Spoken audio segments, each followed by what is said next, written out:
Hello जूठाई नमस्ते दोस्तों, स्वागत है आप सभी का फिर से हमारे चैनल में। तो दोस्तों आज है वट सावित्री व्रत एंड पूजा व्लॉग का सेकंड पार्ट। तो आज मैं दिखाने वाली हूँ कि मैं कैसे मेरा व्रत और पूजा करती हूँ, और आज मैं करूँगी वट सावित्री व्रत कथा। तो देखते रहिए मेरा व्लॉग को और एंजॉय कीजिए।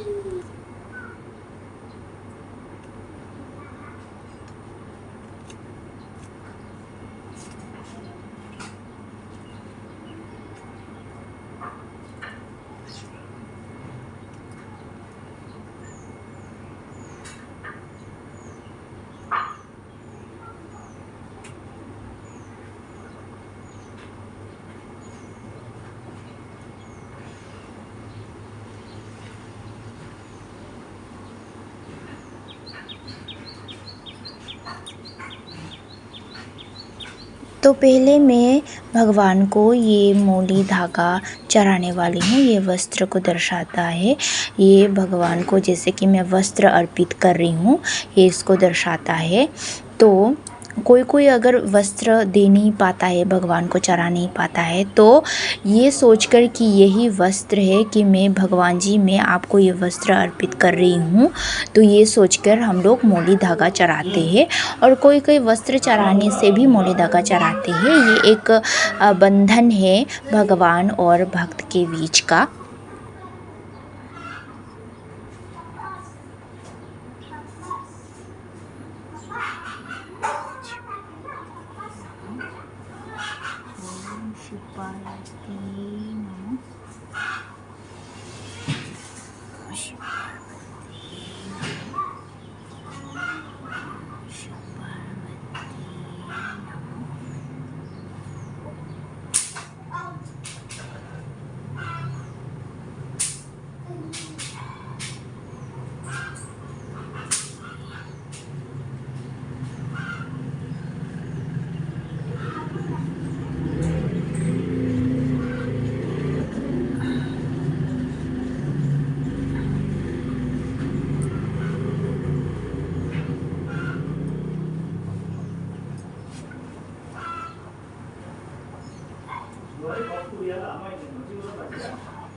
तो अभी मैं भगवान जी को हवा दे रही हूँ पंखा से, और ये पंखा मैं बाद में मेरे पति को हवा करूँगी इस पंखे से, तो इससे हमारे पति की उम्र लंबी होती है।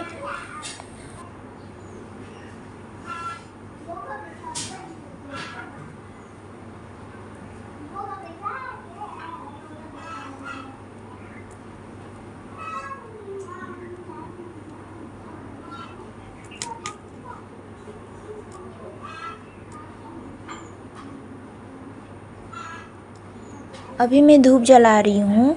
मैं पहले ही धूप दीप जला चुकी हूँ जब मैंने भगवान को स्थापित किया था।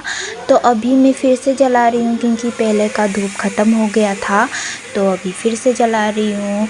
और हमें पहले ही जब हम लोग भगवान को स्थापित करते हैं तभी हमें धूप दीप जला देने चाहिए, क्योंकि जब हम लोग स्थापित करते हो और आह्वान करते हैं तो भगवान विराजमान होते हैं, तो हमें उसी समय धूप दीप जलानी चाहिए।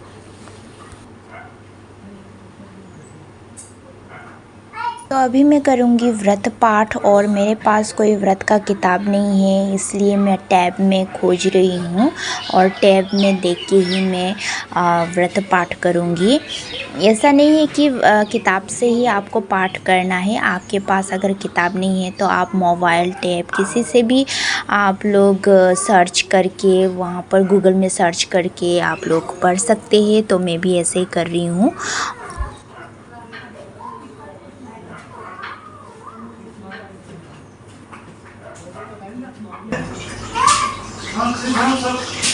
विवाहित महिलाओं के बीच अत्यधिक प्रचलित कृष्णा मनुष्य कभी आने वाले कथा निम्न प्रकार से है। मध्य प्रदेश के एक राजा थे जिनका नाम अश्वपति था।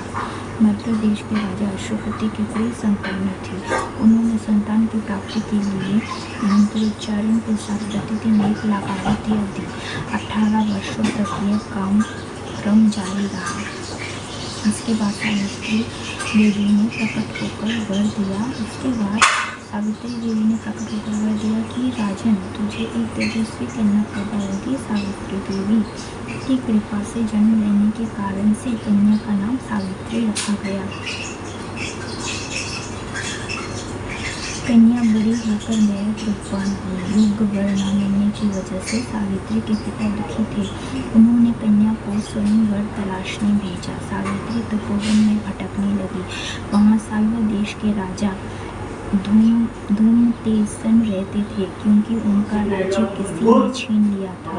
उनके पुत्र सत्यवान को देखकर सावित्री ने उनका वरण किया। ऋषि नारद को जब ये बात पता चली तो वो राजा अश्वपति के पास पहुंचे और कहा कि हे राजन, ये क्या कर रहे हैं आप? सत्यवान गुणवान है, धर्मात्मा है और बलवान भी है, पर उसकी आयु बहुत छोटी है और अल्पायु है। 1 वर्ष के बाद ही उसकी मृत्यु हो जाएगी। ऋषिराज नारद की बात सुनकर राजा अश्वपति घोर चिंता में डूब गए।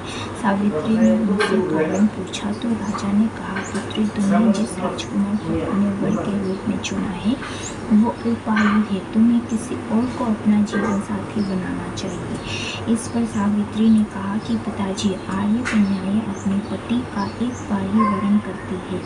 राजा एक बार ही आज्ञा देता है और पंडित एक बार ही प्रतिज्ञा करते हैं और कन्यादान भी एक बार ही किया जाता है। सावित्री हट करने लगी और बोली, मैं सत्यवान से ही विवाह करूंगी।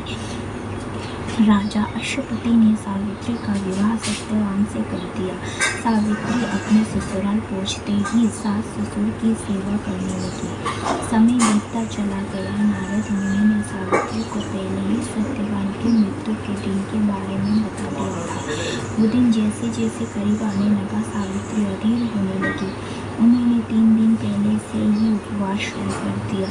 नारद मुनि द्वारा कथित निश्चित तिथि पर पितरों का पूजन किया। हर दिन की तरह सत्यवान उस दिन भी लकड़ी काटने जंगल चले गए। साथ में सावित्री भी गई। जंगल में पहुंचकर सत्यवान लकड़ी काटने के लिए एक पेड़ पर चढ़ गए। तभी उसके सिर में तेज दर्द होने लगा। दर्द से व्याकुल सत्यवान पेड़ से नीचे उतर गए। सावित्री अपना भविष्य समझ गई। सत्यवान के सिर को गोद में रखकर सावित्री सत्यवान का सिर सहलाने लगी। तभी वहाँ यमराज आते दिखे। यमराज अपने साथ सत्यवान को ले जाने लगे। सावित्री भी उनके पीछे पीछे चल पड़ी। यमराज ने सावित्री को समझाने की कोशिश की, यही विधि का विधान है, लेकिन सावित्री नहीं मानी। सावित्री की निष्ठा और पतिपरायणता को देखकर यमराज ने सावित्री से कहा कि हे देवी, तुम धन्य हो, तुम मुझसे कोई भी वरदान मांगो। सावित्री ने कहा कि मेरे सास ससुर वनवासी और अंधे हैं, उन्हें आप दिव्य ज्योति प्रदान करें। यमराज ने कहा, ऐसा ही होगा, जाओ अब लौट जाओ। लेकिन सावित्री अपने पति सत्यवान के पीछे पीछे चलती रही। यमराज ने कहा, देवी तुम वापस जाओ। सावित्री ने कहा, भगवान मुझे अपने पतिदेव के पीछे पीछे चलने में कोई परेशानी नहीं आदेश। यमराज ने सावित्री को यह वरदान भी दे दिया और कहा, अब तुम लौट जाओ। लेकिन सावित्री पीछे पीछे चलती रही। यमराज ने सावित्री को तीसरा वरदान मांगने को कहा। इस पर सावित्री ने 100 संतानों और सौभाग्य का वरदान मांगा। यमराज ने इसका वरदान भी सावित्री को दे दिया। सावित्री ने यमराज से कहा कि प्रभु, मैं एक पतिव्रता पत्नी हूँ और आपने मुझे पुत्रवती होने का आशीर्वाद दिया है। ये सुनकर यमराज को सत्यवान के प्राण छोड़ने पड़े। यमराज अंत ध्यान हो गए और सावित्री उसी वर वृक्ष के पास आ गई जहाँ उसके पति का मृत शरीर पड़ा था। सत्यवान जीवंत हो गया और दोनों खुशी खुशी अपने राज्य की ओर चल पड़े। दोनों जब घर पहुँचे तो देखा कि माता पिता को दिव्य ज्योति प्राप्त हो गई है। इस प्रकार सावित्री सत्यवान चिरकाल तक राज्य सुख भोगते रहे। पतिव्रता सावित्री के अनुरूप ही प्रथम अपने सास ससुर का उचित पूजन करने के साथ ही अन्य विधियों को प्रारंभ करें। वट सावित्री व्रत करने और इस कथा को सुनने से उपवासक के वैवाहिक जीवन या जीवन साथी की आयु पर किसी प्रकार का कोई संकट आया भी हो तो वो टल जाता है। ओम जय गुरु। और दोस्तों, मैं सब कुछ राइट हैंड से ही मैं कर रही हूँ। पूजा का जितना भी काम है पूजा में राइट हैंड से ही कर रही हूँ। ये मैंने फ्रंट कैमरा से मैंने शूट किया है, इसलिए सब कुछ लेफ़्ट से दिखाई दे रहा है, लेकिन मैं सब कुछ राइट हैंड से ही कर रही हूँ, तो ऐसा कुछ मत सोचिए।